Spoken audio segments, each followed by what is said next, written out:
Hello everyone, आप सभी का हमारे चैनल पे स्वागत है। सो बच्चों, आज की इस वीडियो में हम जो क्लास 10th की जो विज्ञान है, साइंस है, उसका जो चैप्टर नंबर 3 है, धातु एवं अधातु, मेटल्स एंड नॉन मेटल्स को हम डिटेल में वन शॉट समझेंगे। इसके बाद मैं आपको इसके इंपॉर्टेंट क्वेश्चंस की वीडियो ला दूंगा।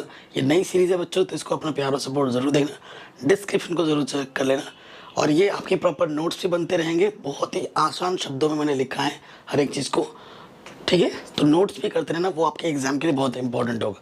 चलिए वीडियो को स्टार्ट करते हैं बेटा, ठीक है। तो धातु है, अधातु है। मेनली अगर मैं बताऊं धातु, सो धातु, आप धातु और अधातु शब्द से आप पहले ही परिचित हैं। जैसे मैं पत्थर की बात करूं, ठीक है, जो पत्थर है उसमें क्या होता है बेटा, वो क्या है, वो ठोस है लेकिन अधातु है। लेकिन अगर धातु की मैं बात करूं, जैसे लोहे की छड़ है, तो ये धातु, अब जानते हो धातु मतलब, ठीक है ना। तो धातु और अधातु में भौतिक अंतर होता है, रासायनिक अंतर होता है, ठीक है। धातु के बारे में हम डिटेल में जानेंगे, धातु के बारे में डिटेल में जानेंगे। सो अगर चीज़ों को एक साथ लेके चले तो समझने में ज़्यादा आसानी होती है। इसी वजह से इस तरफ मैंने धातु का कॉलम बनाया है और इस तरफ मैंने अधातु का कॉलम बनाया है, ठीक है। तो कंपैरिजन भी होती रहेगी एक एक साथ। सो अब जानते हैं, अगर धातु की बात करें, ठीक है, भौतिक गुणों के आधार पर बात कर रहा हूँ। धातु की जो धातु की में क्या होता है बट धातु की जो सतह होती है वो चमकदार होती है। धातु में एक चमक होता है, जैसे सोना है, जानते हैं धातु है, उस पर चमक होती है। उसी चमक की वजह से वो इतना महंगा है, ठीक है। अधातु जो है बेटा, उसकी सतह चमकदार नहीं होती है। अधातु की सतह चमकदार नहीं होती। जैसे एक सूखी लकड़ी है, वो चमकती है, नहीं है, ठीक है। अधातु की सतह चमकदार नहीं होती है। एग्जाम्पल कार्बन, ठीक है। लेकिन आयोडीन अगर की बात, अपवाद भी है थोड़े बहुत, केमिस्ट्री में अपवाद जरूर होते हैं, ठीक है। अपवाद जरूर मिलेगा आपको। जो आयोडीन है, बट आयोडीन एक अधातु है लेकिन बहुत चमकता है, वो उसकी सतह बहुत चमकीली होती है। तो इस गुण के कारण ये वाली जो चीज़ है आयोडीन, ये एक अधातु है लेकिन बहुत चमकती है।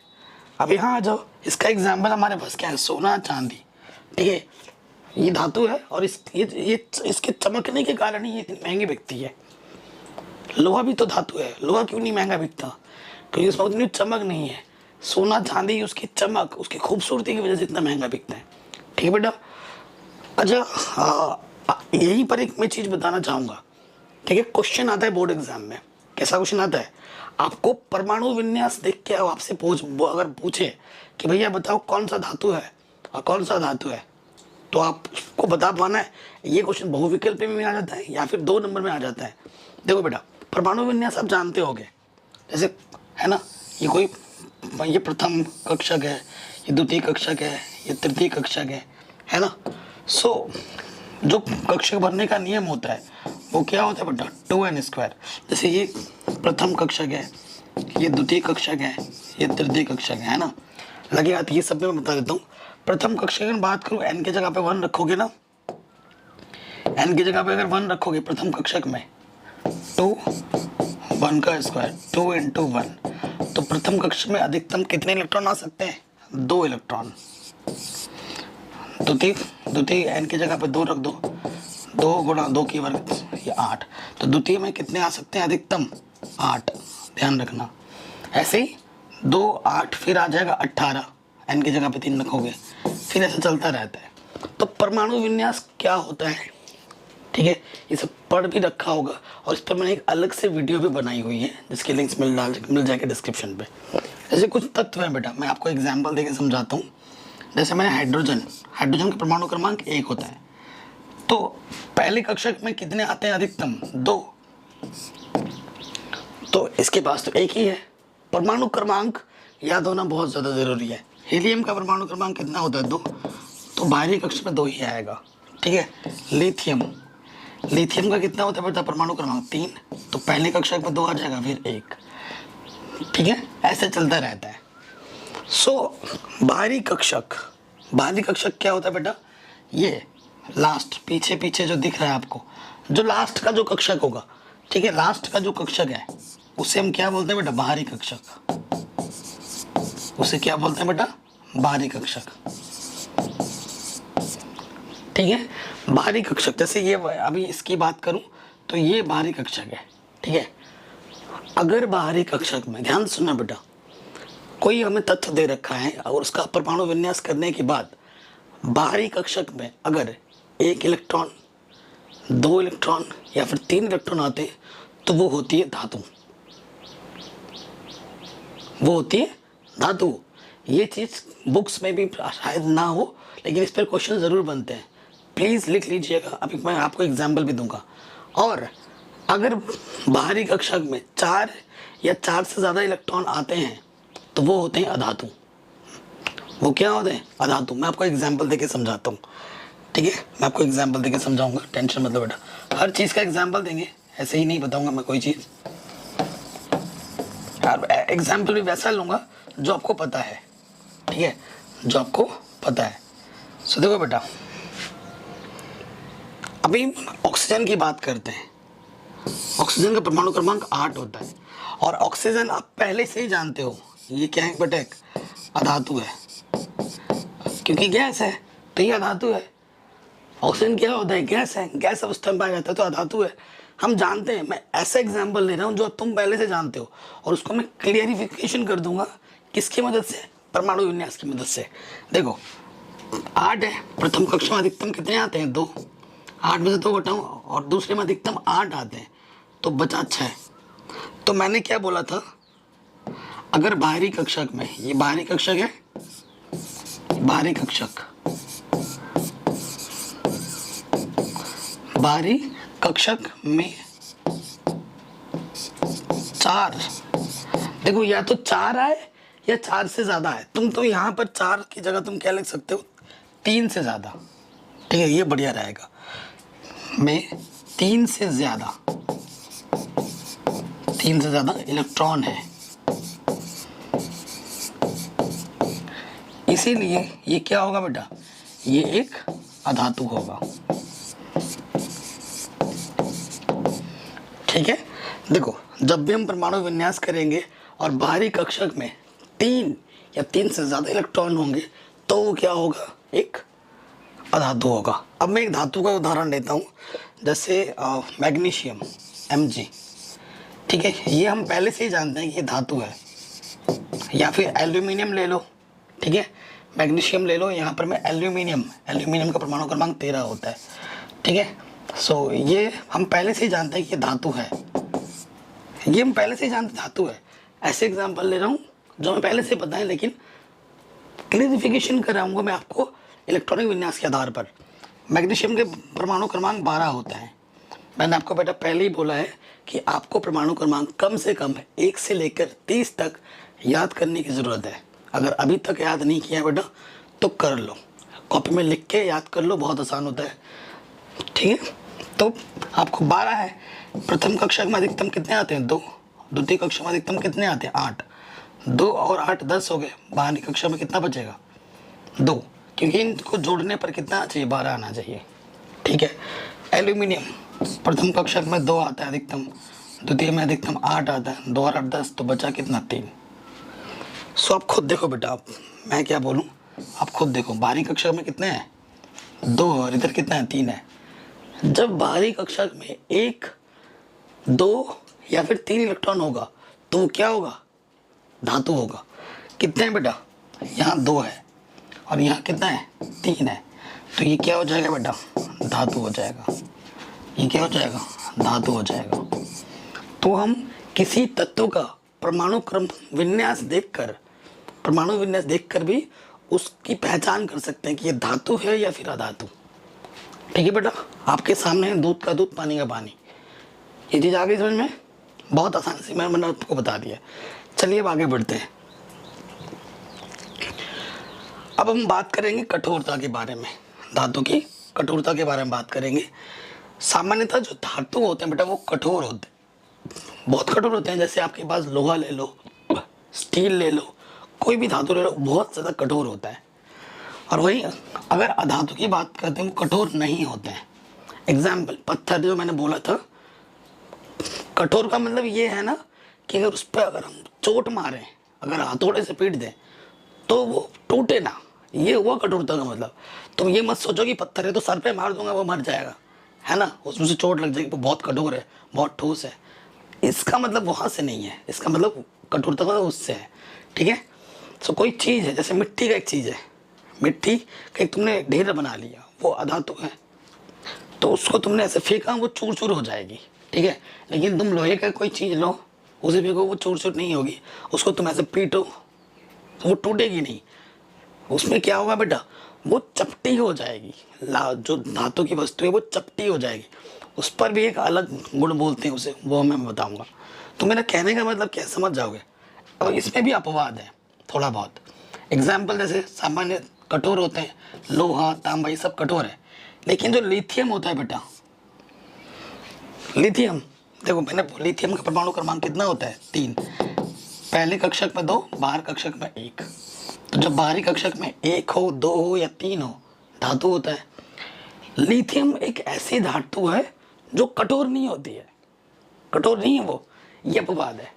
लिथियम, सोडियम, पोटेशियम ये मुलायम होते हैं, धातु है लेकिन मुलायम है, और तभी यहाँ पर इसे अपवाद रखा गया है कि भैया इनको छोड़कर ये है लेकिन हमारी कैटेगरी से थोड़ा बाहर है।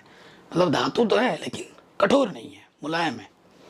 और वही जैसे हीरा, हीरा आप जानते हो ना, हीरे से शीशे को काटा जाता है, बड़े बड़े वस्तुओं को भी काट दिया जाता है, लेकिन हीरा क्या है, अधातु है, लेकिन बड़े बड़े धातु को भी वो काट सकता है। तो हीरा बहुत कठोर होता है। ठीक है, हीरा बहुत कठोर होता है। हीरे के बारे में हम चैप्टर नंबर 4 में पढ़ेंगे, अपर रूप, हीरे के अपर रूप, कार्बन के अपर रूप के बारे में पढ़ेंगे। 2 तरीके के अपर रूप हैं, एक आपका ग्रेफाइट है, एक आपका हीरा है। दोनों की फिजिकल प्रॉपर्टीज, भौतिक गुण अलग अलग होते हैं, लेकिन रासायनिक गुण दोनों के सेम होते हैं, वो हम चैप्टर 4 में पढ़ेंगे। तो ये भी हमने सीख लिया। ठीक है, रूप और अवस्था के बारे में बात करते। कमरे के ताप पर जो धातु होता है बेटा वो ठोस होता है। एक कमरे का जो टेम्परेचर होता है ना बेटा, वो 20 डिग्री सेल्सियस 18 डिग्री सेल्सियस से 25 डिग्री सेल्सियस के बीच में रहता है। ठीक है, कमरा आपका ना तो बहुत ज़्यादा गर्म होगा ना बहुत ज़्यादा ठंडा होगा, नॉर्मल टेम्परेचर जो रहता है।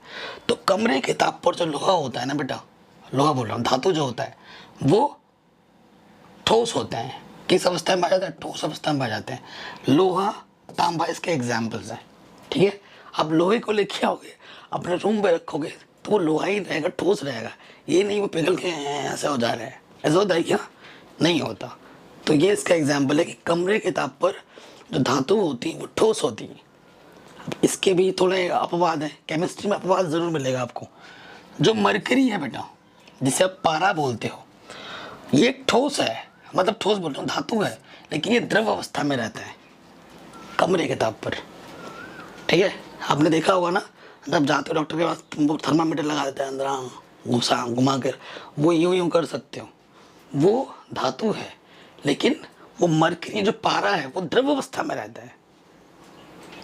लेकिन हम तो पढ़ रहे हैं कि जो सामान्यता, मतलब लगभग हर बार 2-1 को छोड़कर, मरकरी को छोड़कर, बाकी जो लगभग सभी धातु हैं वो कमरे के ताप पर ठोस अवस्था में रहती हैं।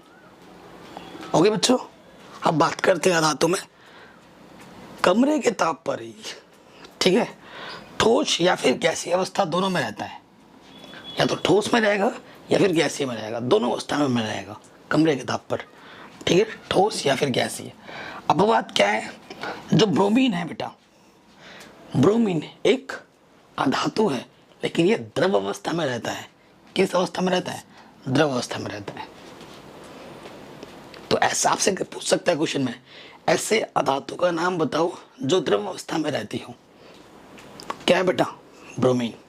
ऐसे धातु का नाम बताओ जो द्रव अवस्था में रहती हो, तो वो क्या है बेटा, मरकरी, पारा। ठीक, आगे बढ़ते हैं। नेक्स्ट बेटा आघातवर्धनीयता, जिसकी मैं बात कर रहा था। आघातवर्धनीयता क्या होता है, जिस पर आघात करोगे, ठीक है, तो वो टूटेगी नहीं, मतलब भंगूर नहीं होगी, चूर नहीं होगी, चपटी हो जाएगी। जैसे लोहे की एक वस्तु लो, उसे यूं पीटो, वो फैल जाएगी लेकिन टूटेगी नहीं। और वही तुम पत्थर ले लो एक, उस पर यूं करो, वो टूट जाएगी। तो जो धातु होता है, सामान्यतः धातुओं को पीटकर पतली चादरों में परिवर्तन किया जा सकता है, और इसी गुण को हम क्या बोलते हैं बेटा, अगाध वर्धनीयता। जैसे लोहे की चादरें। और अधातु क्या होती है, अगाध वर्धनीय नहीं होती है। और ये अगाध वर्धनीय होती है, इस पे आघात करोगे भंगुर हो जाएगी, चूर चूर हो जाएगी। तन्यता। तन्यता क्या होता है कि किसी वस्तु को अगर हम गर्म करके पतली तार के रूप में बना सकते हैं ना, तो उसे तन्यता कहते हैं। अब सुनार की दुकान पे जाओगे ना, सुनार लोग क्या करते हैं, फूंक मार मार के उसको जलाते हैं और उसका आकार परिवर्तित करते हैं। तन्यता क्या होता है, धातु को पतली तार के रूप में बनाया जा सकना, इसे हम क्या कहते हैं बेटा, तन्यता। जैसे तांबे के तार, आपने देखा होगा तांबे के तार यूं यूं यूं यूं यूं लपेटे होते हैं, ये इसका एग्जाम्पल है। अधातु की हम बात करते हैं बेटा, अधातु को पतली तार के रूप में बनाया नहीं जा सकता। एक अधातु जैसे ले लिया मैंने बेटा, सबसे मस्त उदाहरण है आपका वही पत्थर अधातु हो गया, लकड़ी हो गया, है ना, सूखी लकड़ी, ये सब जो चीज़ें हैं आप उन्हें पतली तार के रूप में बना सकते हो, कभी नहीं। तो ये चीज़ हो गई। फिर विद्युत और ऊष्मा का चालक। विद्युत और ऊष्मा का चालक का मतलब क्या हुआ, ऊष्मा अलग बात है, विद्युत अलग बात है, ठीक है। जैसे तुम्हें कोई बात बताऊँ, एक लोहा ले लो, ठीक है, और लोहे को तुम गर्म, एक जगह पर आग निकलती है ना, गर्म छड़ पे रख दो एक सिरा, तो वो गर्म होते होते होते वो यहाँ पे तुमने रखा है, वो गर्म होते होते होते तुम्हारे हाथ तक पहुँच जाएगी थोड़ी देर बाद, तुम्हें फिर गर्म लगे तुम छोड़ दोगे उसको। तो इसका मतलब यह हुआ कि धातुओं में ऊष्मा का चालन होता है, ठीक है, ऊष्मा बहती है धातुओं में। और विद्युत, ठीक है, तुम एक लोहे की वस्तु लो, हाँ, नंगी तार पे रख दो, अरे बाबा रे, ऐसे करके छटक के तुम छोड़ दोगे, करंट लगेगा। मतलब विद्युत भी प्रवाहित पास होती है, विद्युत भी प्रवाहित होती है धातुओं में। तो वही चीज लिखा गया है। सामान्यतः विद्युत व ऊष्मा के चालक होते हैं, जैसे कि चांदी, तांबा। अब अपवाद क्या है, देखो बेटा, शीशा और पारा ऊष्मा के कुचालक होते हैं, धातु है लेकिन कुचालक होते हैं, तो ये अपवाद है। केमिस्ट्री में आपको अपवाद जरूर मिलेगा, ठीक है। एक वेब सीरीज आई थी ना बीच में, हाँ, वेब सीरीज का नाम क्या था, कोटा फैक्ट्री, हाँ कोटा फैक्ट्री।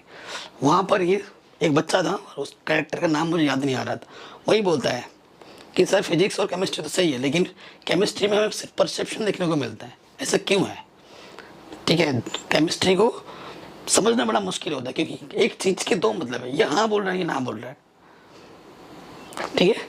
तो क्या कर सकते हैं, इसी को लेकर चलना पड़ेगा। अधातु में आते हैं। अधातु में क्या होता है, विद्युत व ऊष्मा चालकता ये कुचालक होते हैं, ठीक है। ना तो इसमें विद्युत प्रवाहित होती है, ना इसमें ऊष्मा प्रवाहित होती है, ठीक है। अपवाद है इसमें भी, जैसे ग्रेफाइट विद्युत का सुचालक होता है।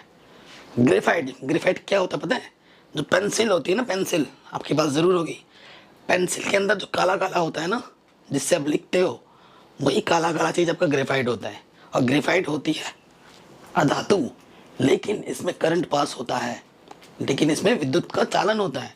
तुम अगर उस ग्रेफाइट से किसी नंगी तार जिसमें विद्युत बह रही है उसमें रखोगे ना, तुम्हें करंट लगेगा, ठीक है। तुम सोच रहे हो कि अधातु है तो मैं रख देता हूँ, करंट नहीं लगेगा, ये अपवाद है, ठीक है बेटा, ये चीज़ ध्यान रखना। तो जो ग्रेफाइट है और जो हीरा है वो सेम चीज़ से बनता है, लेकिन एक इतनी सस्ती है और एक इतनी महंगी है। इसी के बारे में हम पढ़ेंगे नेक्स्ट एक्सरसाइज, नेक्स्ट चैप्टर में, ठीक है। धातु घनत्व की मैं बात करूं, सामान्यतः घनत्व और गलनांक अधिक होता है इसमें, धातु में इनके अधिक पाया जाता है। अपवाद क्या है, सोडियम और पोटेशियम का जो घनत्व होता है वो बेटा कम होता है, ठीक। और अधातु की मैं बात करूं, सामान्यतः घनत्व और गलनांक कम होते हैं। अधातु के जो गलनांक होते हैं वो कम होते हैं, गलनांक बोल रहा हूँ, घनत्व। ध्वनिक धातु कठोर सतह से टकराने पर आवाज उत्पन्न करता है। जैसे एक लोहा है लिया, दूसरा एक लोहे की वस्तु लिया, कोई भी धातु मारो, टन टन की आवाज आएगी, लेकिन अधात्विक में ऐसा नहीं होता है, ठीक है। अधातु कठोर सतह से टकराने पर आवाज उत्पन्न नहीं करते हैं, ये चीज भी हमने सीख ली। फिर ऑक्साइड की बात करूं, धात्विक ऑक्साइड क्षारक प्रवृत्ति के होते हैं। जो धात्विक ऑक्साइड होते हैं ना, वो क्षारक प्रवृत्ति के होते हैं, जैसे Al2O3 हो गया। और अधात्विक ऑक्साइड अम्लीय प्रवृत्ति का होता है, जैसे कार्बन डाइऑक्साइड CO2। ठीक है बेटा, ये आप लिख लेना, मैं डिटेल में बता रहा हूँ। ठीक है, अब हम बात करेंगे, यहाँ तक अभी हमने बात की धातु और अधातु के भौतिक गुणों के बारे में, जिसको भौतिक गुण क्या होते हैं, जिसको हम खुली आंखों से देख के सुन के बता सकते हैं, वो होता है भौतिक गुण। अब हम धातु और अधातु की बात करेंगे उनके रासायनिक गुणों के बारे में, जिसको हम प्रैक्टिकल लैब में टेस्ट करके देखते हैं। ठीक है, वो कैसे होता है। तो सबसे पहले बेटा, ऑक्सीजन के साथ अभिक्रिया, वायु के साथ अभिक्रिया, क्योंकि वायु में ऑक्सीजन पाया जाता है। तो देखो क्या होता है, अगर धातु ऑक्सीजन के साथ अभिक्रिया करेगा तो क्या बनाता है बेटा, धातु ऑक्साइड बनाता है। ठीक है, तो वही लिखा है, धातु ऑक्सीजन के साथ अभिक्रिया करके धातु ऑक्साइड बनाती है। धातु प्लस ऑक्सीजन, तीर का निशान, धातु ऑक्साइड। ठीक है, एग्जाम्पल, ये मैंने मैग्नीशियम लिया और ये मेरा ऑक्सीजन है। ठीक है, तो मैग्नीशियम और ऑक्सीजन मिलके क्या बनाएंगे, मैग्नीशियम ऑक्साइड, धातु ऑक्साइड। मैग्नीशियम क्या है, धातु एक। नोट, हम जानते हैं कि धातु ऑक्साइड की प्रकृति क्षारकीय होती है। अभी हमने पढ़ा था धातु ऑक्साइड की प्रकृति बेटा कैसी होती है, क्षारकीय होती है। लेकिन एल्यूमिनियम ऑक्साइड, जिंक ऑक्साइड जैसे कुछ धातु ऑक्साइड अम्लीय तथा क्षारकीय दोनों प्रकार के व्यवहार को प्रदर्शित करते हैं। ठीक है, ये आप नोट कर लेना बेटा कि नॉर्मल तो वो क्या होते हैं, नॉर्मली वो क्या होते हैं, क्षार की प्रवृत्ति के होते हैं। लेकिन अगर मैं बात करूं एल्यूमिनियम ऑक्साइड और जिंक ऑक्साइड के कुछ धातु ऑक्साइड, ये अम्लीय और क्षारीय दोनों प्रकृति के होते हैं। तो नोट करके लिख लेना। अब आते हैं उभयधर्मी ऑक्साइड। इस पर क्वेश्चन पूछा जाता है कि भैया उभयधर्मी ऑक्साइड क्या होते हैं। तो वही ऐसे धातु ऑक्साइड जो अम्ल तथा क्षारक दोनों से अभिक्रिया करके लवण तथा जल प्रदान करते हैं। ठीक है, लवण तथा जल प्रदान करते हैं, उभयधर्मी ऑक्साइड कहलाते हैं। ये साल बोर्ड एग्जाम में पूछा गया था, उभयधर्मी ऑक्साइड क्या होते हैं। तो उभयधर्मी ऑक्साइड क्या होते हैं, ऐसे धातु ऑक्साइड जो अम्ल तथा क्षारक दोनों के साथ अभिक्रिया करके लवण तथा जल प्रदान करते हैं, जल देते हैं, उन्हें हम उभयधर्मी ऑक्साइड कहते हैं। फॉर एग्जाम्पल, ये मेरा क्या है, Al2O3, ये मेरा HCl है, यानी कि अम्ल है। इसने मेरे को लवण ही दिया, ये LCl3 लवण है और ये H2O मेरा जल है। फिर मैं बात करता हूँ, ये फिर से Al2O3 है, ये NaOH, ये मेरा क्षार है। ये तो मेरा अम्ल था ये वाला, अब ये मेरा क्षार है। अम्ल ये जो है बेटा धातु ऑक्साइड, इसने क्षार के साथ अभिक्रिया करके लवण दिया NaAlO2 और जल दिया। तो ऐसे धातु ऑक्साइड जो अम्ल और क्षार दोनों के साथ अभिक्रिया करके लवण और जल देते हैं, उनको हम बोलते हैं उभयधर्मी ऑक्साइड। ठीक है, तो ये एग्जाम्पल हो गया आपको। ठीक है, यहाँ से यहाँ तक पूरा लिखना है। अब नेक्स्ट टॉपिक है बेटा जल के साथ अभिक्रिया। जब ये जल के साथ अभिक्रिया करती है तो क्या होता है, जल बोले तो H2O। ठीक है, आजकल तो फैशन बन गया है, तुम किसी सैलून में जाओगे ना, बड़े से जो थोड़ा पैसा ज़्यादा लेते हैं, उनके पास बोतल में पानी होता है, तो वो वाटर नहीं लिखते, नहीं पानी लिखते, वो लिखते हैं H2O। ठीक है, जो बंदा जाता है, अरे भाई क्या डाल दे रहा है सर पे, उसे पता नहीं कि वो पानी है, वहाँ पे लिखा होगा H2O, फैंसी दिखता है थोड़ा सा, है ना, वो आपके दिमाग से खेल रहा है। अब आपको तो पता है कि भैया वो H2O का मतलब पानी है। जो नॉर्मल बंदा अगर कोई गया है और वो H2O लिखा होगा, वो डाल रहा है भैया, उसमें पानी लिखा नहीं है, उसमें जल लिखा नहीं है ना, वो लिख रहा है H2O, तो उसको बड़ा अजीब लगता है, भाई क्या ही डाल रहा है, मज़ा आ रहा है, मैंने इतने पैसे दे रहे हैं, वसूल कर रहा हूँ मैं सब कुछ, ऐसा फील होता है उसको। तो जल के साथ अभिक्रिया क्या होता है, धातुएं जल से अभिक्रिया करके संगत धातु हाइड्रोक्साइड अथवा ऑक्साइड बनाती है। ठीक है, और हाइड्रोजन गैस को उत्पन्न करती है। ये ध्यान रखना, इस चीज़ को हम सिंपल समझ सकते हैं, ये धातु है और ये जल है, या तो ये धातु ऑक्साइड बनाएगी या हाइड्रोक्साइड बनाएगी और हाइड्रोजन गैस को मुक्त करेगी। गैस है तो हवा में उड़ जाएगी। ठीक है, और ये जो धातु ऑक्साइड होते हैं जल के साथ अभिक्रिया करके धातु हाइड्रोक्साइड बनाते हैं। फॉर एग्जाम्पल, यहाँ देखिएगा, ये मेरा सोडियम धातु है और ये मेरा पानी है, ठीक है, इसने NaOH बनाया, ठीक है, और हाइड्रोजन गैस को मुक्त किया।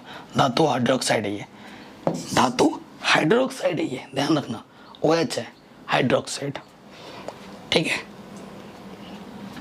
फिर ये कैल्शियम है, H2 है, COH का होल ट्वाइस, ठीक है, और ये H2 है। तो ये आप देख सकते हैं, 2 एग्जाम्पल लिख दो, ये वाला और ये वाला, बढ़िया है। देखो मैं आपसे एक चीज़ बताना चाहता हूँ बेटा, विज्ञान के पेपर में क्या होता है ना, आपसे अगर कुछ चीज़ पूछ रहा है तो अगर आपसे उससे एग्जाम्पल पूछा हो या ना पूछा हो, आपको एग्जाम्पल ज़रूर देना है, ठीक है। ये जो रिएक्शंस है वो ज़रूर लिखनी है। आप ये मत सोचो कि मैं सिर्फ इतना लिख दूंगा मुझे पूरे नंबर मिल जाएंगे, कभी नहीं।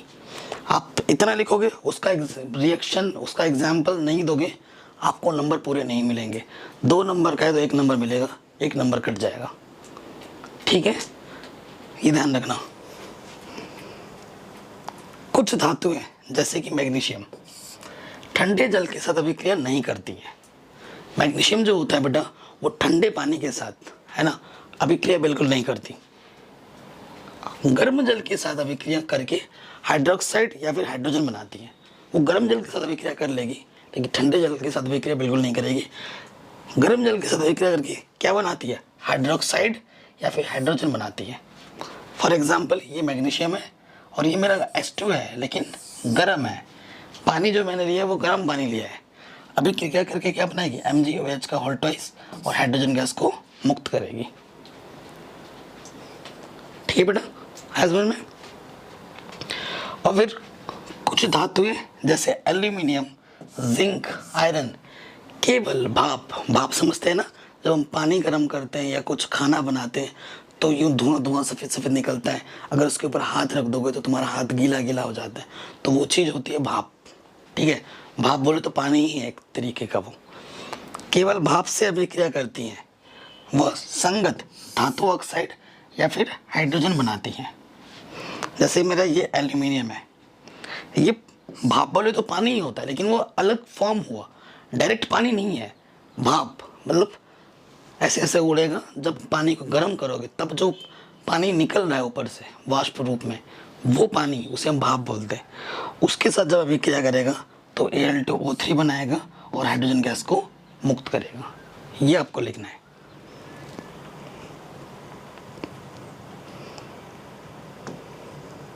अब हम बात करेंगे अम्ल के साथ अभिक्रिया, ठीक है। धातु जब अम्ल के साथ अभिक्रिया करती है तो क्या होता है, क्योंकि यहीं से क्वेश्चन बनते हैं बेटा। ये जो चीज़ पढ़ रहे हैं हम, इसी टॉपिक से क्वेश्चन घुमा फिरा के बनेगा, आपको पता लग जाएगा। जो नेक्स्ट वीडियो आने वाली है ना क्वेश्चन आंसर्स पर, उसे आपको देखो आइडिया लगेगा। सो क्या बोल रहा है, सभी धातुएं तनु अम्लों के साथ अभिक्रिया नहीं करती है, परंतु जब कोई धातु तनु अम्ल के साथ अभिक्रिया करती है तो संगत लवण और हाइड्रोजन गैस को मुक्त करती है। जो सभी धातु होता है ना, वो क्या बोलते हैं कि सभी तनु अम्ल के साथ अभिक्रिया नहीं करती, परंतु जब करती हैं तो वो क्या बनाती है, लवण बनाएगी और हाइड्रोजन गैस को मुक्त करेगी।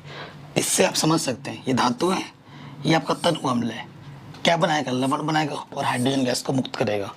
तो आपसे क्वेश्चन में पूछ सकता है, जब धातु अम्ल के साथ अभिक्रिया करती है तो क्या होता है, तो आप बोलेंगे कि लवण बनता है और हाइड्रोजन गैस को मुक्त करती है। फॉर एग्जाम्पल ये मेरा धातु है मैग्नीशियम, ये मेरा HCl है, हाइड्रोक्लोरिक अम्ल, ये तनु अम्ल होता है। इसने MgCl2 बनाया, मैग्नीशियम क्लोराइड, ठीक है, ये लवण है और इसने हाइड्रोजन गैस को मुक्त कर दिया, ठीक है। अब ये आप तो जानते ही होंगे, एस का मतलब क्या होता है, सॉलिड। एक्वस का मतलब होता है तनु, एक क्यू का मतलब क्या होता है, तनु, ठीक है, MgCl2।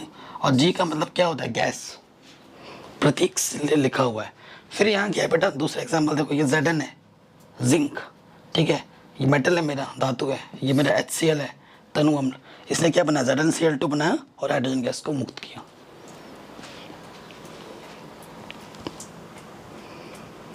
अगला है बेटा क्लोरीन के साथ अभिक्रिया। जब क्लोरीन के साथ अभिक्रिया करता है तो क्या होता है, तो धातुएं क्लोरीन से अभिकृत होकर धातु क्लोराइड बनाती हैं। जब धातु क्लोरीन के साथ सो बच्चों जब धातु क्लोरीन के साथ अभिक्रिया करती है तो क्या बनाती है बेटा, धातु क्लोराइड बनाती है। ठीक है, उदाहरण के तौर पे ये मेरा धातु है Mg और ये मेरा क्लोरीन है। ठीक है, तो Mg और Cl2 जब आपस में अभिक्रिया करेंगे तो MgCl2 बनाएंगे। ठीक है, धातु क्लोराइड बनाएंगे। क्लियर, आराम से हो गया, सिंपल था एकदम। फिर बेटा हाइड्रोजन के साथ अभिक्रिया, हाइड्रोजन के साथ अभिक्रिया करके क्या होता है, तो दे पूरे यहाँ से लिखना है, धातुएं जो सामान्यतः हाइड्रोजन के साथ कोई यौगिक नहीं बनाती है। अगर नॉर्मल की बात की जाए तो धातु कोई यौगिक नहीं बनाता है। ठीक है, हाइड्रोजन के साथ अभिक्रिया करके, लेकिन कुछ सक्रिय धातु, यहाँ कुछ स्पेशल वर्ड है, सक्रिय धातुएं जैसे कि आपका सोडियम हो गया, पोटेशियम हो गया, कैल्शियम हो गया आदि हाइड्रोजन से संयोग करके क्या बनाते हैं, धातु लवण के समान ठोस यौगिक बनाते हैं। ठीक है, क्या बनाते हैं, धातु लवण के साथ ठोस यौगिक बनाते हैं। फॉर एग्जाम्पल ये मेरा सोडियम है Na और ये मेरा हाइड्रोजन है, तो ये हम मिलके क्या बनाएंगे NaH, और ये क्या होगा, धातु लवण है और ये ठोस है, एकदम ठोस, समझ रहे हैं। तो ये चीज़ आपको लिखनी है। अगला है धातुओं की अन्य धातु लवणों के साथ अभिक्रिया। ठीक है, तो इसमें क्या है बेटा, यदि धातु की क्रियाशीलता लवण विलयन की धातु से अधिक होती है। ठीक है, जो लवण विलयन हम ले रहे हैं और जो धातु ले रहे हैं उसकी क्रियाशीलता उससे अधिक है, तो क्या होता है, यह उसे विस्थापित कर देती है। ये उसे क्या कर देती है, विस्थापित कर देती है। जैसे मैंने धातु A लिया और लवण मैंने B लिया। ठीक है, सो क्या हो जाएगा, लवण विलयन के साथ क्या आ जाएगा, A आ जाएगा, और धातु के साथ क्या आ जाएगा, B आ जाएगा। ठीक है, ये चीज़ आई समझ में। तो इसका एग्जाम्पल क्या है, देखो बेटा, ये मेरा Fe है, ये मेरा CuSO4 है। ठीक है, ये मेरा धातु है और ये मेरा क्या, लवण विलयन है। ठीक है, तो क्या हो जाएगा, Fe के साथ क्या आ जाएगा, SO4 आ जाएगा, और ये बेचारा कॉपर अलग रह जाएगा। ये क्यों हुआ, क्योंकि इसकी सक्रियता श्रेणी उससे ज़्यादा है, और मतलब सक्रियता ज़्यादा है तभी ऐसा हुआ है। अभी इसके बारे में आगे पढ़ेंगे, सक्रियता श्रेणी। ठीक है, अभी पढ़ेंगे, टेंशन मत लो, तभी जाके ऐसा हुआ है। और एक अब जैसे ये है बेटा Cu और ये FeSO4, इसका कोई रिएक्शन नहीं होगा, नो रिएक्शन, इसमें रिएक्शन नहीं होगा। क्यों, अभी मैंने दिखाया था, यदि धातु की क्रियाशीलता लवण विलयन की धातु से अधिक होती है तब जाके उसे वो विस्थापित करेगी, वरना कहाँ से करेगी, इसीलिए यहाँ पे नो रिएक्शन। अब मैं आपको बोल रहा था किसके बारे में, सक्रियता श्रेणी के बारे में, वो मैं आपको बताता हूँ कि सक्रियता श्रेणी क्या होती है। सक्रियता श्रेणी वह सूची है जिसमें धातुओं की क्रियाशीलता को अवरोही क्रम में व्यवस्थित किया जाता है। एक ऐसा सूची है, एक ऐसी चीज, जानकारी है हमारे पास, एक ऐसी श्रेणी है जिसमें धातु की क्रियाशीलता को, क्रियाशीलता का मतलब जैसे मैं पांच बच्चे हो गए। ठीक है, 5 बच्चे हो गए, जैसे ये 5 उंगली देख रहे हैं ना, ये हाथ की 5 उंगली, ये बीच वाला सबसे ज़्यादा बड़ा है, मतलब ये सबसे ज़्यादा काम कर रहा है, उससे छोटा ये वाला है, इससे थोड़ा कम काम कर रहा है, उससे ये है, उससे ये है, उससे ये है। तो जिसकी क्रियाशीलता, काम करने की क्षमता से समझ लो मतलब कि उसको घटते हुए क्रम में रखा जाए, तो उस श्रेणी को हम बोलते हैं सक्रियता श्रेणी। तो वही शब्दों में लिखा हुआ है, सक्रियता श्रेणी वह सूची है जिसमें धातु की क्रियाशीलता, धातु के अभिक्रिया करने की क्षमता को अवरोही क्रम में व्यवस्थित किया जाता है, उसे हम क्या कहते हैं, सक्रियता श्रेणी कहते हैं। देखो इसकी सक्रियता श्रेणी घट रही है, सबसे अधिक किसकी होती है, पोटेशियम, उससे कम सोडियम, फिर कैल्शियम, फिर एल्यूमिनियम, ठीक है, फिर जिंक, फिर मैग्नीशियम, फिर फेरस, फिर लेड, फिर हाइड्रोजन, फिर कॉपर, फिर आपका क्या होता है मरकरी, फिर आपका सिल्वर, फिर आपका आता है गोल्ड Au। ठीक है, तो ये जो अभिक्रियाशीलता ये घट रही है, ये सब ये ठीक है, जैसे नीचे जाओगे उतनी उसकी अभिक्रियाशीलता क्या हो रही है, घट रही है। तो इस श्रेणी को हम बोलते हैं सक्रियता श्रेणी। इसे आप कॉपी में जरूर लिख लेना, एग्जाम में आता है। अगला है बेटा धातु की अधातु के साथ अभिक्रिया। जब धातु अधातु के साथ अभिक्रिया करती है तो क्या होता है? ठीक है। अच्छा, एक टॉपिक मेरे मन में आ रहा है, मिश्र धातु। ठीक है, मिश्र धातु क्या होता है? तो मिश्र धातु आप क्या बोलेंगे? मिश्र धातु नाम से ही पता चल रहा होगा कि दो या दो से ज्यादा धातुओं का समांगी मिश्रण। तुमने क्या ले लिया? इधर से तुमने लोहा ले लिया, ठीक है, उधर से तुमने पीतल ले लिया, उधर से तुमने कुछ और धातु ले लिया। तो तुम दो या दो से ज्यादा धातु का समांगी मिश्रण, ये नहीं लोहा 5 किलो है, सिल्वर 1 किलो है, ऐसा नहीं, समांगी मिश्रण। दो या दो से ज्यादा धातुओं का समांगी जो मिश्रण होता है उसे हम मिश्र धातु कहते हैं। ठीक है, ये आप एग्जाम में लिख सकते हैं। अब क्या है बेटा,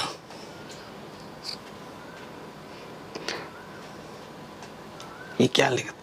अच्छा, तत्वों के, अभी ये टॉपिक छूट रहा है। क्या तत्वों को अभिक्रियाशीलता, संयोजकता, कोश को पूर्ण करने की प्रवृत्ति के रूप में समझ सकते हैं। तो देखो, धातु संयोजकता कोश से इलेक्ट्रॉन त्याग करके धनायन बनाते हैं। तो ये ऑलरेडी मैंने स्टार्टिंग में बढ़ा दिया है। देखो इसका मतलब क्या है, मैं आपको एग्जांपल देके समझाता हूँ। धातु बोला है ना, ठीक है। एक धातु का एग्जांपल जो मैंने आपको दिया था Mg, मैग्नीशियम का 12 होता है 282। तो ये क्या बोल रहा है कि धातु संयोजकता कोश से इलेक्ट्रॉन त्याग करके धनायन बनाते हैं। मतलब जो धातु होता है वो हमेशा धनायन बनाएगा। अब इसका मतलब क्या है, मैंने आपको भी बोला कि मैग्नीशियम का 282 होता है, बिल्कुल इसमें कोई दिक्कत वाली बात नहीं है, वो हम जानते भी हैं। अभी मैंने आपको स्टार्टिंग बताया था। अब अभी देखो, इस बंदे का मतलब मैग्नीशियम का प्रथम कक्षक में 2 है और द्वितीय कक्षक में 8 है। अष्टक इसके पूर्ण है, मतलब ये वाला बाहरी कक्षक पूर्ण होकर 2 एक्स्ट्रा बचा हुआ है। अब जो जितने भी हमारे पास तत्व होते हैं ना, वो ये सोचते हैं कि हमें अभिक्रिया ना करनी पड़े। तुम भी सोचते हो, मैं भी सोचता हूँ कि मेरे पास इतने सारे पैसे हो जाए, मैं बस ऐसे बैठ के खाऊं, पैर ऊपर ला के ये ला, मुझे कुछ ना करना पड़े। हर इंसान यही सोचता है, यही नेचर इनका भी होता है। ये क्या सोचते हैं, किसी के साथ मुझे अभिक्रिया ना करनी पड़े। इसका मतलब क्या, जब इसके बाहरी कक्षक पूर्ण हो जाएंगे फिर उसको अभिक्रिया करने की जरूरत नहीं है। ठीक है, तो इसके बाहरी कक्षक देखो 8 जस्ट अभी पूरे हुए और इसके बाहरी कक्षक में 2 एक्स्ट्रा आ गए। अब हमारे पास एक्स्ट्रा पैसा आते तो हम रखते रहते, ये बोलते ले जा भाई, मुझे ज़रूरत नहीं है। ठीक है, ये ऐसा सोचते हैं। अब देखो, तीसरे कक्षक में अगर पूरा करना है उसको, तो तीसरे कक्षक में कितने इलेक्ट्रॉन्स होते हैं? 18, जो कि असंभव है ना। तो वो क्या करेगा कि भैया 2 तू ले ले, मुझे 18 पूरा नहीं करना, तो 2 ले ले, मैं इसी से खुश हूँ। तो इसके बाहरी कक्षक पूर्ण होने के बाद 2 उसके पास ज़्यादा है, तो ये इसे लिखा कैसे जाता है? Mg कितने ज़्यादा है? 2 पॉजिटिव 2 दे सकता है, तो ये लिखा है धातु संयोजकता कोश से इलेक्ट्रॉन त्याग करके धनायन बनाते हैं। ठीक है, धनायन बनाते हैं। और अधातु संयोजकता कोश से इलेक्ट्रॉन ग्रहण करके ऋण आयन बनाते हैं। अधातु की मैं बात करूं, ऑक्सीजन मैंने आपको बताया था, ऑक्सीजन 2 6, ठीक है 6। तो अष्टक देखो, दूसरे कक्षक में 8 होते हैं, इसे अष्टक पूर्ण होने के लिए कितने इलेक्ट्रॉन चाहिए? 2 चाहिए। ठीक है, इसको आवश्यकता है कितने इलेक्ट्रॉन्स की? 2 इलेक्ट्रॉन्स की। तो ऑक्सीजन को कैसे लिखा जाता है? 2 नेगेटिव, 2 चाहिए, तो वही लिखा है। और ऑक्सीजन क्या है? अधातु है। अधातु संयोजकता कोश में इलेक्ट्रॉन ग्रहण करके ऋण आयन बनाते हैं। ठीक है, आगे समझ में? फिर क्या है? ऐसे यौगिक जो इलेक्ट्रॉन के आदान प्रदान द्वारा बनते हैं उन्हें आयनिक यौगिक कहा जाता है। जो इलेक्ट्रॉनों के आदान प्रदान से बनता है बेटा, उसे हम क्या कहते हैं? आयनिक यौगिक या फिर वैद्युत संयोजक यौगिक कहते हैं। ठीक है, अब आबंध के बारे में हम जानेंगे बेटा। आबंध के बारे में हम तो चैप्टर नंबर 4 में पढ़ेंगे, वहाँ पे आपको बताऊंगा एकल बंध, द्विबंध, त्रिबंध के बारे में बताऊंगा।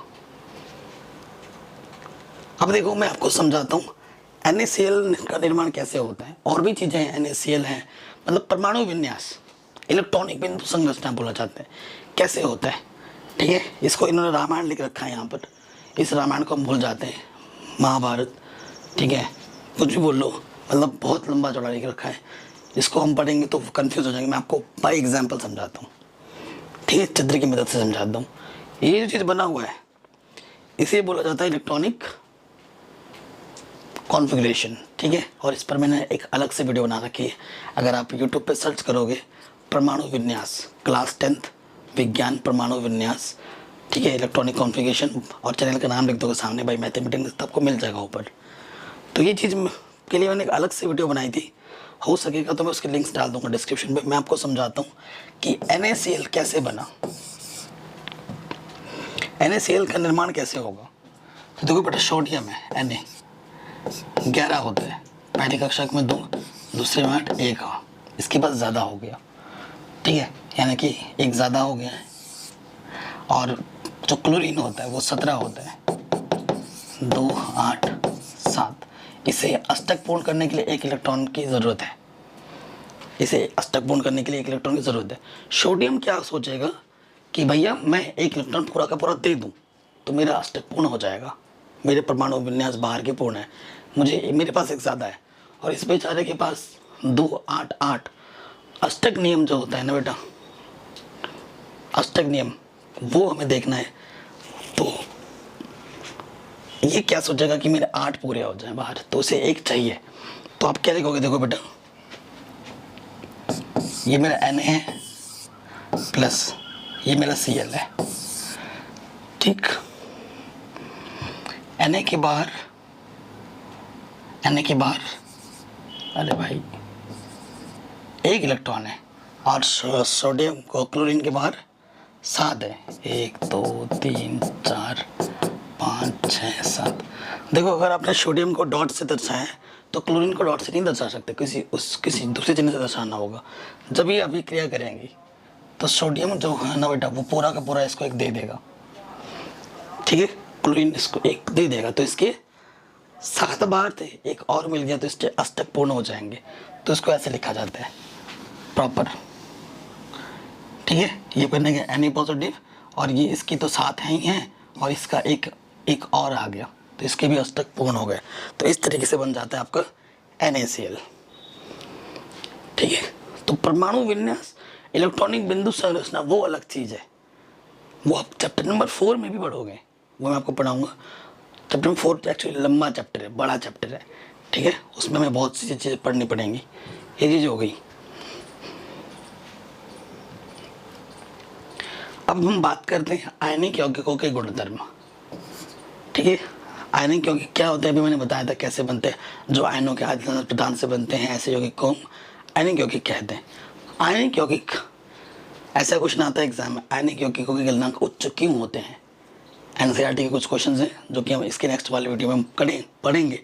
NCERT के भी करेंगे, और साथ ही साथ पिछले 10-15 साल में जितने भी क्वेश्चन पूछे गए इस चैप्टर से वो भी हम करेंगे। तो वो करने के बाद इसके वीडियो के लिंक्स में डाल दूंगा डिस्क्रिप्शन पे। आयनिक यौगिकों की जो भौतिक प्रवृत्ति होती है क्या होती है, ये ठोस होते हैं, कठोर होते हैं, भंगुर होते हैं। ठोस होंगे, कठोर होंगे, लेकिन भंगुर भी होंगे। जैसे पत्थर ठोस है लेकिन भंगुर है, पीटोगे तो चूर चूर हो जाएगा, ठीक। गलनांक एवं क्वथनांक बहुत ज़्यादा होते हैं, ठीक है, क्योंकि इनमें अंतराणविक आकर्षण बल ज़्यादा होता है, और इनको हटाने के लिए हमें बहुत ज़्यादा एनर्जी की ज़रूरत पड़ती है। तो इसी वजह से हमें इसके जो गलनांक होते हैं और क्वथनांक होते हैं वो ज़्यादा उच्च होते हैं। इस पर प्रश्न बनता है, वो मैं आपको नेक्स्ट वीडियो में बता दूंगा। घुलनशीलता, जल में घुलनशील, परंतु पेट्रोल केरोसिन में अघुलनशील है। इसे आप पानी में मिलाओगे तो घुल जाएगा, लेकिन पेट्रोल में मिलाओ, केरोसिन में मिलाओ, नहीं घुलेगा। विद्युत की चालकता, आयनिक यौगिक जलीय विलयन और गलित रूप में विद्युत का चालन करते हैं, ठीक है। अगर ये द्रवीय अवस्था में है तभी विद्युत का चालन करेगा, परंतु ठोस अवस्था में विद्युत का चालन नहीं करेगा, ठीक है। विद्युत चालन के लिए जो उत्तरदायी होता है बेटा, चैप्टर नंबर 2 में पढ़ा होगा, वो होता है फ्री इलेक्ट्रॉन्स, मुक्त इलेक्ट्रॉन्स। और जो मुक्त इलेक्ट्रॉन्स बनेंगे वो सिर्फ गलित अवस्था में बनेंगे, द्रव्य अवस्था में बनेंगे, ठोस अवस्था में नहीं बनेंगे, और इसी वजह से फिर विद्युत का चालन नहीं हो पाएगा। ठीक है बच्चों, ये भी हमने सेट लिया। आगे आते हैं धातुओं की प्राप्ति। तो एक क्वेश्चन बहुत आता है कि खनिज क्या है, अयस्क क्या है, गैंग क्या है। ये क्वेश्चन भी एग्जाम में बहुत ज़्यादा आता है, बहुत ही ज़्यादा। ठीक, तो पृथ्वी में बेटा बहुत सी, हमारी पृथ्वी एक्चुअली खजानों का भंडार है। ठीक है, किसी ने सोचा होगा इसी पृथ्वी से हमारा सोना आ रहा है, चांदी आ रहा है, लोहा आ रहा है, इसी धरती से, इसी पृथ्वी से, इसी मिट्टी से तुम्हारी फसल हो रही है, तुम्हारे खाने की चीज़ें मिल रही हैं, तुम रहने की चीज़ें मिल रही हैं। ये सोचो, तुम जितने भी सामान देख रहे हो ये सब किसने दिया है? धरती माता ने दी है। ठीक है, तो पृथ्वी की भू प्रॉपर्टी धातुओं का मुख्य स्रोत है। समुद्री जल में सोडियम क्लोराइड मतलब नमक समुद्री जल में मिलता है, मैग्नीशियम क्लोराइड आदि जैसे कुछ विलेय लवण उपस्थित रहते हैं। लेकिन बाकी जो धात्विक चीज़ें हैं बेटा वो इसी धरती से ही मिलती हैं। तो खनिज क्या होता है? सबसे पहला क्वेश्चन आता है बेटा खनिज। पृथ्वी की भू प्रॉपर्टी में, पृथ्वी की जो भू प्रॉपर्टी है, जमीन है, प्राकृतिक रूप से पाए जाने वाले तत्वों, जो नॉर्मल मिलता है हमें, तत्वों या यौगिकों को खनिज कहते हैं। ठीक है, और अयस्क क्या होते हैं? देखो, जो तत्व हमें मिलता है ना एकदम स्वतंत्र अवस्था में, प्राकृतिक रूप में, तो वो तो खनिज हुआ। लेकिन जो मिलता है खनिज, उसका हम डायरेक्ट यूज नहीं कर सकते, उसमें कुछ ना कुछ अशुद्धियाँ होती हैं, उसको हमें दूर करनी पड़ती हैं, और फिर जो मिलता है उसे हम अयस्क कहते हैं। वही चीज़ लिखा है अयस्क। कुछ स्थानों पर खनिजों में कोई विशेष धातु काफ़ी मात्रा में होती है जिसे निकालना लाभकारी होता है। इन खनिजों को अयस्क कहते हैं। मतलब खनिजों में जो अशुद्धियाँ होती हैं उनको दूर करके जो चीज़ हमें मिलती है उसे हम अयस्क कहते हैं। अब एक आता है बेटा गैंग। ठीक है, ये देखो गैंग आ गया। गैंग क्या है? पृथ्वी से निकाले गए अयस्कों में रेत, मिट्टी जैसे अशुद्धियाँ पाई जाती हैं, जिन्हें गैंग कहते हैं। जो अशुद्धियाँ हम दूर करते हैं, जो अशुद्धियाँ उपस्थित रहती हैं, उसे ही हम गैंग कहते हैं। ठीक है, सिंपल, अशुद्धियों को ही गैंग कहा जाता है। तो ये क्वेश्चन भी आपका आराम से बन गया। अब धातुओं की प्राप्ति कैसे की जाती है? ठीक है, अभी मैंने बोला कि धातुओं को डायरेक्ट खनिज से धातु नहीं मिलता, उनको हमें थोड़ा सफाई करनी पड़ती है। तो सबसे पहले क्या होता है? 3 चरणों में होता है। सबसे पहले क्या करते हैं? अयस्कों का समृद्धीकरण करते हैं, फिर धातुओं का निष्कर्षण कहते हैं, और फिर धातुओं का परिष्करण करते हैं। ये 3 चरण में होता है।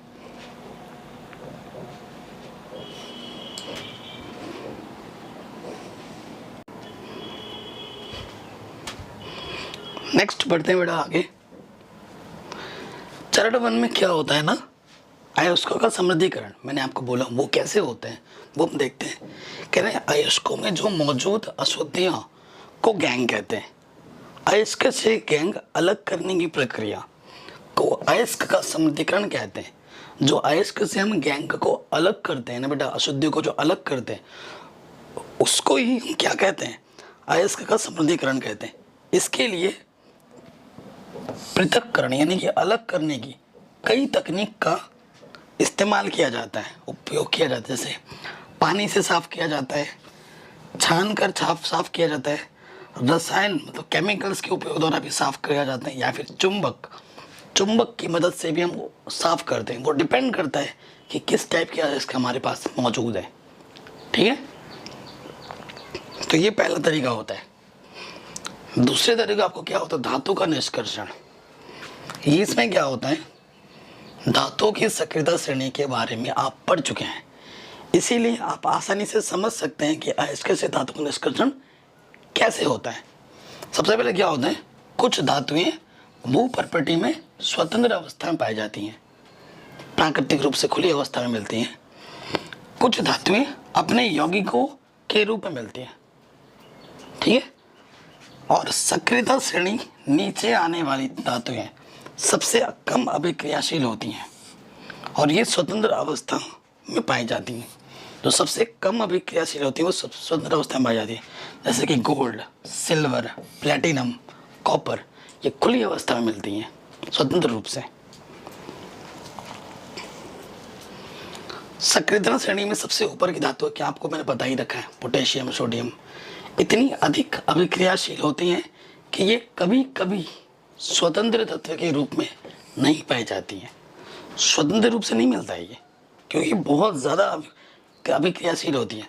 सक्रियता श्रेणी की मध्य की धातुएं जो बीच में होती हैं, Zn, Fe, Pb, अभिक्रियाशीलता मध्यम होती है और ये भू प्रॉपर्टी मुख्यतः ऑक्साइड या सल्फाइड या कार्बोनेट के रूप में पाई जाती हैं। ठीक है, ये बीच वाली होती हैं। अब इसकी जो अभिक्रियाशीलता वो मध्यम कैटेगरी में है, तो ये ऑक्साइड के रूप में मिलेगी आपको, या तो सल्फाइड के रूप में या फिर कार्बोनेट के रूप में ही मिलती हैं। ठीक है, ये सो पता ही रखा है मैंने। अब सबसे अधिक क्रियाशील पोटेशियम, ठीक है, sodium, calcium, magnesium, aluminium, zinc, बीच वाली फेरस, लेड, कॉपर, और कम क्रियाशील आपकी Ag, Au मतलब सोना, Ag मतलब चांदी। ठीक है, यहाँ आप देख सकते हैं अधिक में क्या होता है, स्वतंत्र रूप में नहीं मिलते हैं। ठीक है, और मध्यम में मिलते हैं सल्फाइड के रूप में, ऑक्साइड के रूप में, कार्बोनेट के रूप में, और सबसे कम क्रियाशील है जैसे कि सोना, चांदी, ये स्वतंत्र रूप में पाई जाती हैं, खुली अवस्था में ही हमें मिल जाते हैं। ठीक है बच्चों, आगे बढ़ते हैं।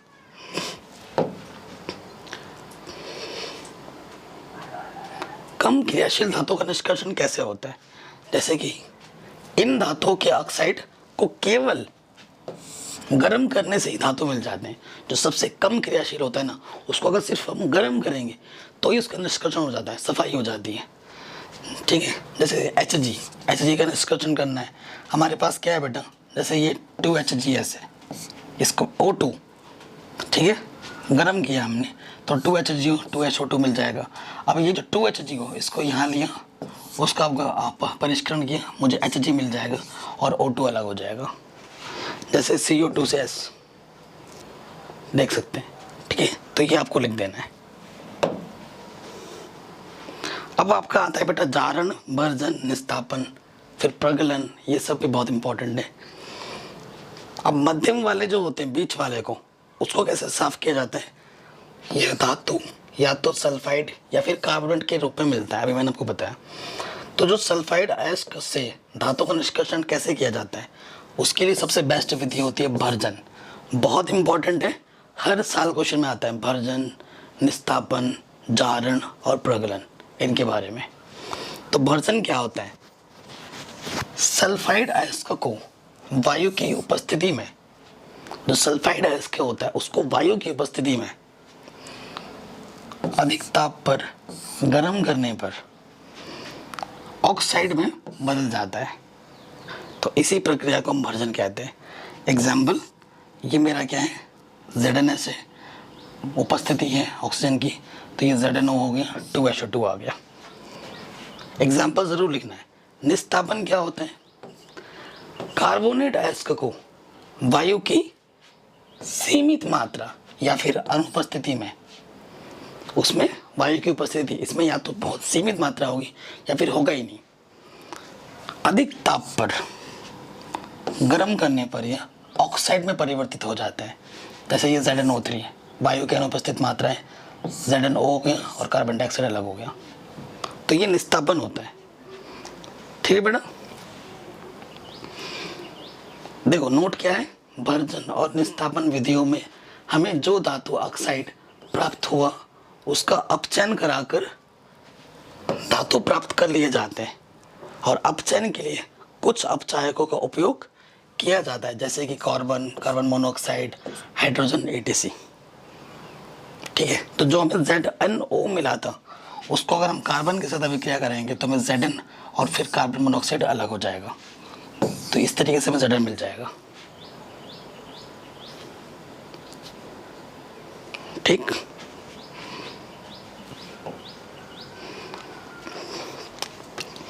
अब एक आता है बेटा प्रगलन। प्रगलन क्या होता है, अशुद्धियों को गला के दूर करना प्रगलन कहलाता है।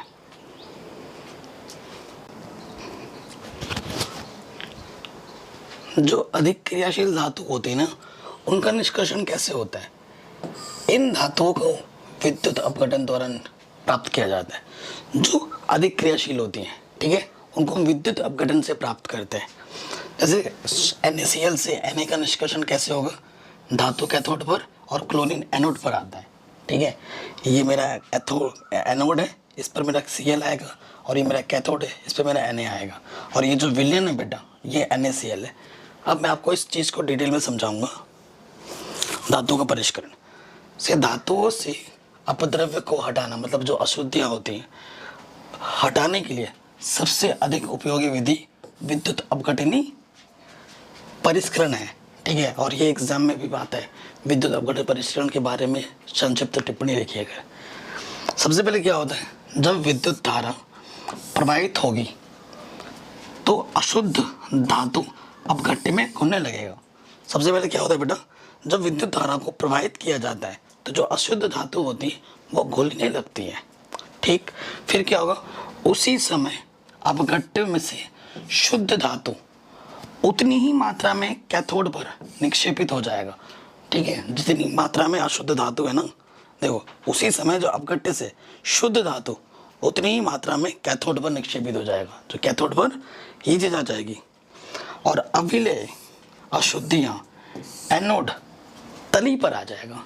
जो अशुद्धियाँ हैं बेटा, एनोड की तली में आ जाएगा, जिसे एनोड पंख कहते हैं। जिसे हम क्या कहते हैं बेटा, एनोड पंख। ये देखो, ये एग्जाम्पल है आपके सामने। एनोड पर ये होगा, कैथोड पर ये आ जाएगा। ये मेरा कैथोड है, ये मेरा एनोड है, ठीक। और ये जो है ना बेटा, ये क्या है, अम्लीकृत कॉपर सल्फेट का विलयन है। और ये मेरा क्या है बेटा, टैंक है। और ये जो दिख रहा है ना आपको नीचे आ गया, ये क्या है, अपद्रव्य है, जिसे एनोड पंख कहा जाता है। और ये कहाँ आता है, एनोड के नीचे आता है सारा अपद्रव्य। और कैथोड पर क्या आ जाता है, शुद्ध धातु। ये चित्र आपको बनाना है एग्जाम में, अगर आएगा तो। नहीं बनाओगे नंबर्स नहीं मिलेंगे।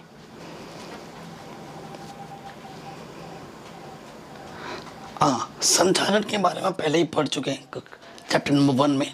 फिर से मैं बता देता हूँ। ये आप दिख रहे हैं, ये बेटा एक साइकिल पड़ी हुई है बहुत दिन से, और इस पर ये भूरी भूरी परत लग चुकी है, दिख रहा है ना ये आपको। तो ये संचारण है, ठीक है। संचारण क्या होता है, धातु अपने आसपास अम्ल, आर्द्रता, वायु के संपर्क में आने से एक परत बना लेती है अपने ऊपर, और उसी परत को हम जंग लगना या फिर संचारित होना कहते हैं, ठीक है। सिल्वर वायु की उपस्थिति में काला हो जाता है। कॉपर आर्द्र कार्बन मोनोऑक्साइड के साथ अभिक्रिया करके हरे रंग का कॉपर कार्बेट बनाता है, ये भी संचारण में आता है। लोहा आर्द्र वायु के संपर्क में आने पर सतह पर भूरे रंग की परत बनाता है, जिसे हम जंग कहते हैं। तो अलग अलग टाइप की ये सब चीज़ें किस कैटेगरी में आती हैं, संचारण के कैटेगरी में आती हैं। कैसे बचा जा सकता है संचारण से सुरक्षा? धातुओं को संचारण से बचाने के लिए विभिन्न विधियां अपनाई जाती हैं, जैसे पेंट करना, तेल लगाना, यशते लेपन, क्रोमियम लेपन, एनोडीकरण, मिश्र धातु बनाकर, ठीक है। मिश्र धातु में जंग बहुत कम लगता है, तो इस तरीके से हम उसकी सुरक्षा कर सकते हैं, ठीक है। पेंट लगना वगैरह तो हम पता ही है। यहाँ पर एक वर्ड आया था बेटा, यशते लेपन। यशते लेपन सुन के थोड़ा अजीब लग रहा है, तो ये क्या होता है? कह रहे लोहे व इस्पात को जंग से बचाने के लिए उस पर जिंक की परत चढ़ाई जाती है, और इसी को ही हम कहते हैं यशते लेपन, जिंक की परत चढ़ाना। इसी प्रक्रम को यशते लेपन कहा जाता है।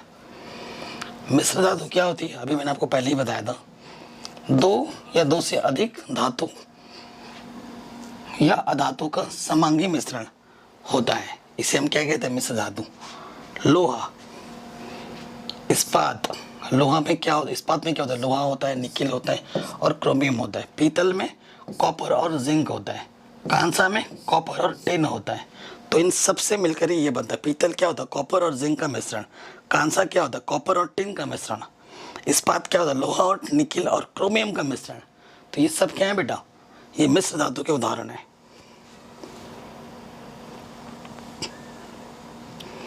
तो आशा करता हूँ ये चैप्टर है बेटा, आपको समझ में ज़रूर आया होगा। अगर ऐसा है तो वीडियो को लाइक कर दो, चैनल पर नए हो तो बेटा सब्सक्राइब कर दो, डिस्क्रिप्शन ज़रूर चेक करना, वीडियो लिस्ट प्लेलिस्ट को ज़रूर चेक करना। और इस वीडियो के बाद इसके जो मोस्ट इंपॉर्टेंट क्वेश्चन है वो भी मैं करा दूंगा, और उसे कराने की इसके लिंक्स इसके डिस्क्रिप्शन में भी डाल दूंगा, वो तो आगे होगा। चैनल पे बने रहना, डेली वीडियोस अपलोड होती हैं, आप देख सकते हैं। और नए हो तो सब्सक्राइब करो, नोटिफिकेशन बेल को प्रेस करो, इस वीडियो को हर जगह शेयर करो, ठीक है। और आपको नेक्स्ट वीडियो क्या चाहिए टॉपिक कमेंट करके बताऊँ, ठीक। और अपना ख्याल रखो। जय हिंद, मिलते हैं आपसे नेक्स्ट वीडियो में।